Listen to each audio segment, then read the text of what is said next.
Hello, my name is Irene Roderick, and I'm in Austin, Texas. And first, just let me say how honored I am to be a part of Quilt National 2021, and many thanks to the Dairy Barn and the Quilt National staff for making this happen. Uh, my quilt, Corona Spring, was made in the early days of the pandemic in 2020 when there was so much anxiety and confusion over what this was. And there was a lot of confusion socially as well. All of my quilts are made with an improvisational process where I start a quilt. I have no idea where I'm going with it. I start with one piece of fabric in the middle of my design wall, and I just start making without a plan and without any idea where it's going to go. And I find that working this way, a lot of what's inside of me comes out. And in this series of quilts, I've got another one of the series on the wall behind me. These big circular forms started emerging, and I'm convinced that these big circles turned out to be the coronavirus that we couldn't see, that were microscopic, that were so threatening to us. And I wanted to bring them out in the open and to where I could actually deal with them and see them and touch them and maybe control them in some ways.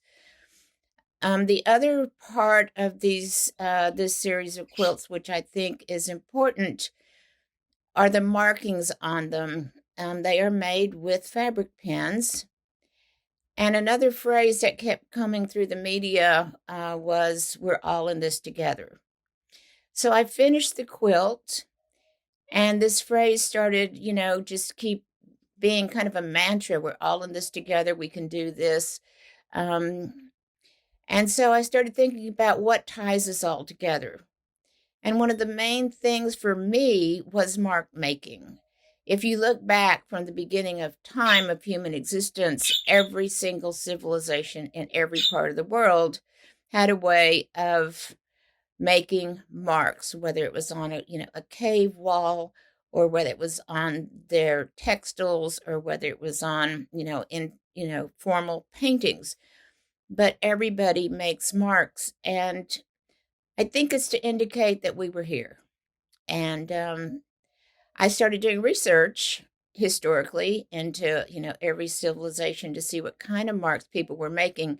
And it's interesting to me that so many of them are similar. Part of it's because we have the same structure. We have, arms that move a certain way, then hands that move a certain way. And so it was fun to kind of to look and explore to see how things were different and things were the same.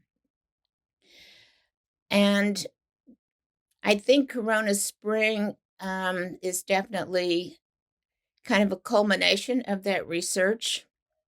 The bright colors, I'm not sure where they come from, whether it was kind of a freedom that was set in me because suddenly I had all the time in the world in the studio without any outside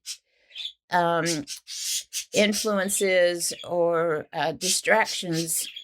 And so, even though the world was falling apart, personally for me, I had this new freedom where I could just buckle down and hunker in and get to work.